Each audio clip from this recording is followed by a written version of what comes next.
2025ஆம் ஆண்டு நவம்பர் 4ஆம் தேதி நடந்த நியூயார்க் நகர மேயர் தேர்தலில் ஜொஹ்ரான் மம்தானி வெற்றி பெற்றது நமக்கெல்லாம் தெரிந்த விடயம். மம்தானியினுடைய வாழ்க்கை பாடத்திலிருந்து ஒரு சிறுபான்மை சமூகமாக நாம் கற்றுக்கொள்ள எத்தனையோ நல்ல அம்சங்கள் இருக்கின்றன. தந்தை வழி ஆபிரிக்கர், தாய் வழி இந்தியர் என்று ஒரு இந்திய ஆபிரிக்க வம்சாவளி இனத்தை பிரதிநிதித்துவப்படுத்தி 34 வயது இளைஞர் நியூயார்க்கில் மேயரானது, அதுவும் ஒரு இஸ்லாமியர் மேயரானது ஆச்சரியப்படத்தக்க ஒரு அபூர்வ நிகழ்வாக பேசப்பட்டது. ஆனால் அமெரிக்க சரித்திரத்தில் இதற்கு முதலும் குடியேறிகள் முஸ்லிம்கள் மாநகர மேயர்களாக இருக்கிறார்கள். சிரியாவில் பிறந்த 1991ஆம் ஆண்டு அமெரிக்காவுக்குள் குடிபுகுந்த ஹைருல்லா என்பவர்தான் அமெரிக்காவின் முதல் முஸ்லிம் மேயர். 2001ஆம் ஆண்டு இவர் நியூ ஜெர்சி நகரின் மேயரானார். இப்படியெல்லாம் சரித்திர பக்கங்கள் இருக்கும்போது மத கண்ணாடியை போட்டுக்கொண்டு மம்தானியை ஒரு முஸ்லிம் என்பதற்காக கொண்டாடுவது என்பது அபத்தமான ஒன்று என்று புரிய வேண்டும். அப்படி என்றால் மம்தானியினுடைய வெற்றி மட்டும் ஏன் இத்தனை பிரம்மாண்டமாய் பேசப்படுகிறது? ஏன் அவரை ஒவ்வொரு தேசத்திலும் வாழும் இடதுசாரிகளும் விளிம்பு நிலை மக்களும் கொண்டாடுகிறார்கள்? மம்தானி அப்படி என்ன வித்தை செய்து விட்டார் என்ற கேள்விகளுக்கு ஒரே ஒரு வாக்கியத்தில் பதில் சொன்னால், மம்தானி யாருக்காகவும் எவருக்காகவும் தன்னுடைய அடையாளத்தை துறந்து சமரசம் செய்து கொள்ளவில்லை. அவர் தன்னுடைய இஸ்லாமிய அடையாளங்களுடன் தான் 85 லட்சம் மக்கள் வாழும் நியூயார்க் மாநகரில் 11% யூதர்கள் வாழும் நியூயார்க் மாநகரில் இந்த தேர்தலை எதிர்கொண்டு சாதித்திருந்தார். அதாவது அவர் நெத்தன்யாகுவின் காட்டுத்தனமான ஆட்சிக்கு எதிரான, காசா மீதான ஆக்கிரமிப்புக்கு எதிரான யூதர்களாலும் ஆதரிக்கப்பட்டிருக்கிறார். மம்தானியை லண்டன் மாநகர மேயர் ஷாதிக் கானுடன் ஒப்பிட்டு நோக்கப்படுகிறது.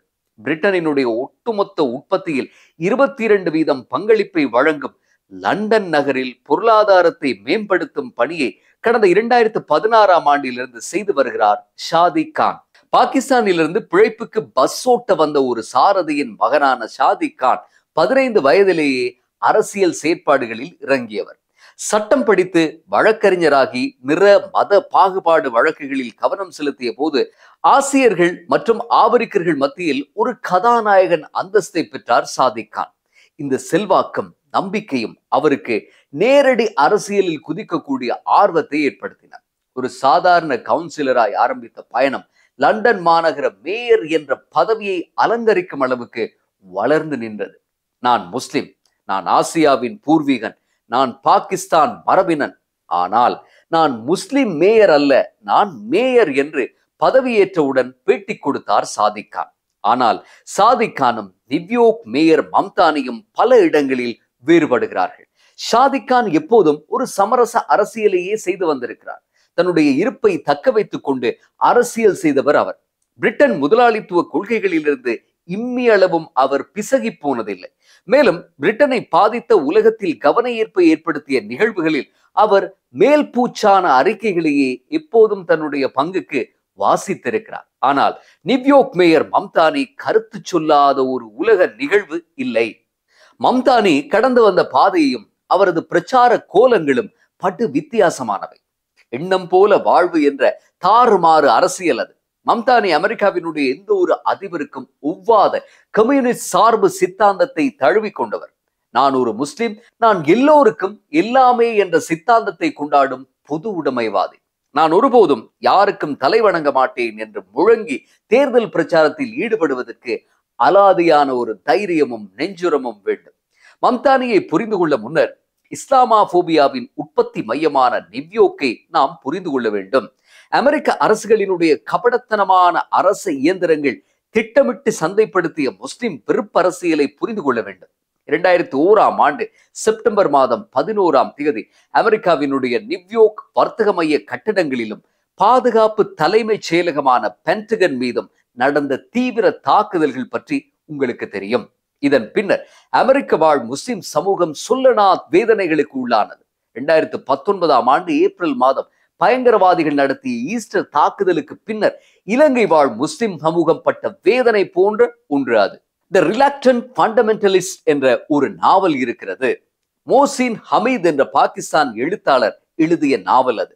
ஒரு தனியார் கம்பெனியில் நிதி கட்டுப்பாட்டாளராக மிக நல்ல வாழ்க்கை தரத்துடன் ஏராளமான மாலை மரியாதைகளுடன் சொகுசாக இருந்த மோசின் ஹமீதின் வாழ்க்கை செப்டம்பர் 11 தாக்குதலுக்கு பின்பு தலைகீழாக மாறிவிடுகிறது. அத்தனை நாளாய் அவரை சக மனிதராக பார்த்த நியூயார்க் நகரம் அன்று முதல் அவரது பாகிஸ்தான் அடையாளத்தையும் முஸ்லிம் மதத்தையும் தேட ஆரம்பிக்கிறது. காவல்துறையும் புலனாய்வு அமைப்புகளும் கண்காணிக்க தொடங்குகின்றன. மோசின் ஹமீதுக்கு மட்டுமல்ல இந்த நிலைமை, ஒட்டுமொத்த அமெரிக்க முஸ்லிம்களதும் விதி இப்படித்தான் இருந்தது. இதையெல்லாம் பயங்கரவாதத்துக்கான போர் என்ற மசாலாவுக்குள் மறைத்த அமெரிக்க அரசுகள் ஆப்கானிஸ்தானையும் ஈராக்கையும் சுடுகாடாக்கி தங்களுடைய ஆயுத மற்றும் எண்ணெய் வர்த்தகத்தில் செழித்து கொளுத்தன. படிப்படியாய் குடியேற்றவாசிகளுக்கு எதிரான, இஸ்லாமியர்களுக்கு எதிரான வன்மம் ஒரு சாராரின் நெஞ்சில் ஆழமாய் பதிந்து போனது. பின்னாளில் இவை மேலும் மெருகேறி டொனால்ட் ட்ரம்ப் போன்றவர்கள் வெளிப்படையாகவே வெள்ளையாதிக்க வெறியை கக்கி தீவிர வலதுசாரி கோஷம் போட காரணமாகவும் அமைந்தது.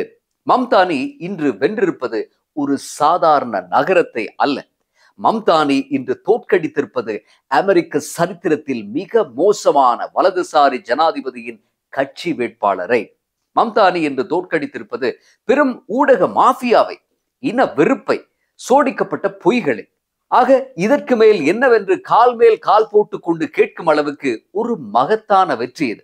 இன்று முதல் நியூயார்க் நகரம் குடிபெயர்ந்தவர்களால் கட்டமைக்கப்பட்ட, குடிபெயர்ந்தவர்களால் இயக்கப்படும், குடிபெயர்ந்தவர்களின் நகரமாய் இருக்கும். இனிமேல் இந்த நகரம் குடிபெயர்ந்த ஒருவனால் நிர்வகிக்கப்பட போகிறது. ஜனாதிபதி ட்ரம்ப் அவர்களே, நான் சொல்வதை கேளுங்கள். எங்களில் யாரையாவது தொடுவதாயிருந்தால் எங்களை தாண்டித்தான் வர வேண்டும். வெற்றி விழாவில் பேசிய போது சொன்னார் மம்தானி, ஒரு தமிழ் சினிமாவின் கதாநாயகனின் பஞ்ச் வசனம் போல கடைசி வாக்கியங்கள் முடிந்து போனாலும் இப்படியெல்லாம் பேசும் அளவுக்கு அவரை ஜனாதிபதி ட்ரம்பின் பன்முகத்தன்மையை கொச்சப்படுத்தும் கொள்கைகளே தூண்டின என்பதே நிஜம். மம்தானியினுடைய தந்தை பேராசிரியர் மஹமூத் மம்தானி. அவர் ஒரு எழுத்தாளர். இந்தியாவினுடைய குஜராத்தை சேர்ந்தவர். பின்னாளில் உகண்டாவில் குடியேறினார். மம்தானியும் உகண்டாவில் தான் பிறந்தார். மம்தானியினுடைய அம்மா மீரா நாயர் இந்தியாவை சேர்ந்த திரைப்பட தயாரிப்பாளர். மம்தானிக்கு 8 வயதாக இருக்கும் போது அவரது குடும்பம் உகண்டாவிலிருந்து அமெரிக்காவுக்கு குடிபெயர்ந்து விட்டது.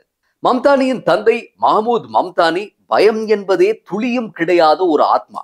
2004ஆம் ஆண்டு இவர் எழுதிய குட் முஸ்லிம் பேட் முஸ்லிம் புத்தகமானது 2001 செப்டம்பர் 11க்கு பின்னரான அமெரிக்க அரசின் கொள்கைகளை மிக காட்டமாய் விமர்சித்திருந்தது. அவரது வார்ப்பான மகன் மம்தானிக்கு இந்த குணங்களும் நிறங்களும் மிக தாராளமாகவே ஒட்டி கொண்டன. கல்லூரி காலங்களிலேயே ஒரு போராட்டக்காரனாகத்தான் இருந்தார் Mamdani. Students justice for Palestine என்ற ஒரு அரசியல் இயக்கத்தை மாணவனாய் இருக்கும் போதே நிறுவி தன்னுடைய அரசியல் இன்னிங்ஸை ஆரம்பித்தவர் மம்தானி. தொடர்ந்து அரசியல் செயற்பாடுகளை செய்து கொண்டே மக்கள் பிரச்சனைகளுக்கு தீர்வு காண ஆரம்பித்தார். மம்தானி ஒரு ஹவுசிங் கவுன்சிலர், அதாவது கடன் வாங்கி வீடு அல்லது மனை வாங்கி அதை கட்ட வசதியின்றி பரிதவித்து நிற்கும் மக்களுக்கு சட்ட ஆலோசனை வழங்கக்கூடிய ஒருவர். ஒரு சமூக பொறுப்புள்ள கலைஞன் தன் கலையை மக்கள் பிரச்சனைகளை சொல்ல பயன்படுத்துவதை பற்றி நாம் கேள்விப்பட்டிருக்கிறோம். மம்தானி ஒரு ஹிப்ஹாப் பாடகரும் கூட. இதனால் பல ஆயிரம் பேரின் அறிமுகமும் பரிச்சயமும் அப்போதே அவருக்கு இருந்தது. இப்படி தன்னுடைய தெளிவான அரசியல் கோட்பாடுகளை வகுத்து கொண்டு தன்னை செதுக்க தொடங்கிய மம்தானி 2020ஆம் ஆண்டில் நேரடி அரசியலில் நுழைந்தார். இம்முறை ஜனநாயக கட்சி சார்பாக மம்தானி மேயர் தேர்தலில் நின்றபோது கட்சிக்குள்ளேயே குத்துவெட்டுக்கள் ஆரம்பமாகின. தான் ஜனநாயக கட்சியை சார்ந்தவராக இருந்தாலும் கூட்டாக ஆமாசாமி போடும் பழக்கம் மம்தானிக்கு இருக்கவில்லை. அமெரிக்காவில் ஜனநாயக கட்சியும் சரி, குடியரசு கட்சியும் சரி, வெளியுறவு கொள்கைகளிலும் பொருளாதார கொள்கைகளிலும் கிட்டத்தட்ட ஒரே மாதிரி தான் இருக்கின்றன. ஆனால் மம்தானியோ தனக்கு சரியெனப்பட்டதை மட்டுமே பேசினார். ஜனநாயக கட்சியில் அதுவரை காலமும் மேயர் பதவி வகித்த ஆண்ட்ரூ கியூமோவுக்கு மம்தானியினுடைய வளர்ச்சியும் பிரபலமும் பிடிக்கவில்லை. மம்தானியை கட்சி மேயர் வேட்பாளராய் அறிவித்த போது மிகுந்த கடுப்பான அவர் தனியே சுயாதீனமாய் நின்று போட்டியிட்டார். இது தவிர குடியரசுக் கட்சி வேட்பாளர் காடிஸும் களத்தில் இருந்தார். பெரும் பெரும் கோடீஸ்வரர்கள் பல மில்லியன் டாலர்களை இந்த இருவருக்கும் வாரி இறைத்தார்கள். குடியரசுக் கட்சி பிரதிநிதிகள் மம்தானியை பயங்கரவாத அனுதாபி என்றார்கள். நியூயார்க் நகர சுதந்திர தேவி சிலைக்கு கருப்பு ஃபர்தா அணிவிக்கப்பட்டு சமூக வலைத்தளங்களில் மம்தானியினுடைய முஸ்லிம் அடையாளம் வெறுப்போடு கேலி செய்யப்பட்டது. மம்தானி அமெரிக்க குடியுரிமையை பெற்ற வழியை விசாரிக்க வேண்டும் என்றும் குற்றம் சாட்டப்பட்டது. ஆனால் இந்த வெறுப்பும் போலி பிரச்சாரங்களும் நியூயார்க் நகர மக்களை பாதிக்கவே இல்லை. ஏற்கனவே விலைவாசி ஏற்றத்தாலும் டொனால்ட் ட்ரம்பின் வெளியுறவு கொள்கைகளாலும் நொந்து போயிருந்தார்கள் சாமானியர்கள். நியூயார்க் என்பது எந்த அளவுக்கு பணக்கார நகரமோ அந்த அளவுக்கு அது வந்தேரிகளின் நகரம். பல்வேறு இனங்கள் மற்றும் கலாச்சாரங்கள் சங்கமிக்கும் பன்முகத்தன்மையினுடைய அடையாளம் அது. நியூயார்க் மக்கள் தொகையில் 48% ஆங்கிலம் தவிர ஏனைய மொழிகளை பேசுகிறார்கள். 37% வெளிநாட்டில் பிறந்தவர்கள். 36% பேர்தான் வெள்ளையர்கள் என்கின்றன அரசாங்க புள்ளி விவரங்கள். ஆகவே மம்தானிக்கு நியூயார்க் நகரின் கலாச்சார செழுமை மீதும் பன்முகத்தன்மை மீதும் அபார நம்பிக்கை இருந்தது. நானும் உங்களைப் போல ஒருவன் தான் என்பதே அவருடைய பிரச்சாரத்தின் அடிநாதமாக இருந்தது. முடிவில் 50% மேல் வாக்குகளை எடுத்து அசத்தினார் மம்தானி. டொனால்ட் ட்ரம்ப் ஜனாதிபதியான ஒரு வருடத்துக்குள்ளேயே உலகத்தின் முக்கியமான நகரத்து தேர்தலில் ஒரு 34 வயது இளைஞன் கரும்புள்ளி செம்புள்ளி குத்தி இருக்கிறார். மம்தானியினுடைய உரை ஆக்ரோஷமான ஒன்று என்றும் அவர் தன்னோடு இணங்கி போகாவிட்டால் நியூயார்க் நகரத்துக்கான நிதி ஒதுக்கீடுகளை நிறுத்த தன்னால் முடியும் என்றும் எச்சரிக்கை விடுத்திருக்கிறார் ட்ரம்ப். ஆனால் மம்தானி இதற்கெல்லாம் பணிந்து போகும் ஆள் கிடையாது. அவர் ட்ரம்பை மட்டுமல்ல, அவரது நண்பர் நெத்தன்யாகுவையும் சேர்த்து தான் விமர்சித்தார். தான் மேயரான பிறகு போர் குற்றவாளி நெத்தன்யாகு நியூயார்க் வந்தால் அவரை கைது செய்வேன் என்று கன்னத்தில் அடித்தால் போல கூறினார் மம்தானி. கூடவே இந்திய பிரதமர் மோடியை சீண்டி சுதந்திர இந்தியாவினுடைய முதல் பிரதமர் ஜவஹர்லால் நேருவை போற்றினார். டொனால்ட் ட்ரம்பினுடைய வெளியுறவு கொள்கைகளால் அமெரிக்காவில் வாழும் இந்தியர்கள் மிக அண்மை காலமாக பலத்த நெருக்கடிக்குள்ளாகி இருக்கிறார்கள். லட்சக்கணக்கான மாணவர் விசாக்கள் ரத்து செய்யப்பட்டு கொண்டிருக்கின்றன. ட்ரம்புக்கு எதிரான ஒரு அரசியல் நிலைப்பாடு நியூயார்க் வாழ் இந்திய சமூகத்தில் ஏற்பட்டிருக்கக்கூடிய நிலையில் வாக்கு வங்கி அரசியல் செய்யாமல் பட்டவர்த்தனமாய் இந்திய பிரதமர் நரேந்திர மோடி ஒரு கொலைக்காரர் என்றும் தன்னுடைய தந்தையின் பூர்வீகமான குஜராத்தில் 2002 நடந்த கலவரங்களுக்கு அன்று முதல்வராயிருந்த மோடி பொறுப்பெடுக்க வேண்டும் என்றும் புரிந்து தள்ளினார் மம்தானி. இதனால் திடுக்கிட்டு போன இந்திய சமூகத்திடம் மோடியை பற்றி உங்களுக்கு ஒரு அபிப்பிராயம் இருக்கலாம், எனக்கென்று பிரத்யேக அபிப்பிராயம் இருக்கிறது. நான் மேயரானால் உங்கள் மீது துளியும் பாரபட்சம் காட்ட மாட்டேன், உங்களையும் அரவணைத்து செல்வேன் என்று வாக்குறுதி அளித்தார். மம்தானியினுடைய வெற்றி என்பது சாமானியர்களின் வாக்கு பலத்தால் ஆனதொன்று. அவரை அமெரிக்க உயர் சமூகம் தேர்ந்தெடுக்கவில்லை. ஆனால் அவர் நடுத்தர மற்றும் உயர் நடுத்தர வர்க்க மக்களின் வாக்குகளால் தேர்வாகி இருக்கிறார். நியூயார்க்கை சாமானியர்களுக்கான நகரமாக மாற்றப் போவதாக சொல்கிறார் மம்தானி. டாக்ஸி டிரைவர்களின் கடனை தள்ளுபடி செய்ய வேண்டும் என்ற போராட்டத்தில் 4 ஆண்டுகளுக்கு முன்னர் அவர் கைது செய்யப்பட்ட புகைப்படத்தை பகிர்ந்திருக்கும் சமூக வலைத்தளவாசிகள், நீங்கள் மக்களோடு இருந்தீர்கள், மக்களோடு இருந்தால் கைவிடப்பட மாட்டீர்கள் என்று பகிர்ந்து மகிழ்ந்தார்கள். மம்தானி நிறைவேற்ற இருப்பதாக சொல்லி இருக்கக்கூடிய வாக்குறுதிகள் ட்ரம்புக்கு தலை சுற்றலையே ஏற்படுத்தும். அந்த அளவுக்கு மக்கள் மயமானவை அவை.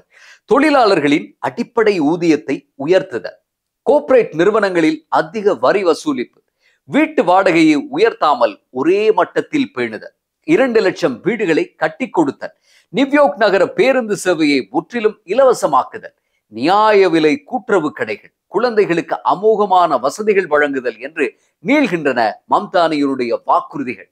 இதில் மிக முக்கியமானது என்னவென்றால், நியூயார்க் நகரில் எந்த ஆவணமும் இல்லாமல் வாழும் குடியேறிகளுக்கு சகல ஆவணங்களையும் வழங்கி அவர்களை அமெரிக்க பிரஜைகளாக்குதல்.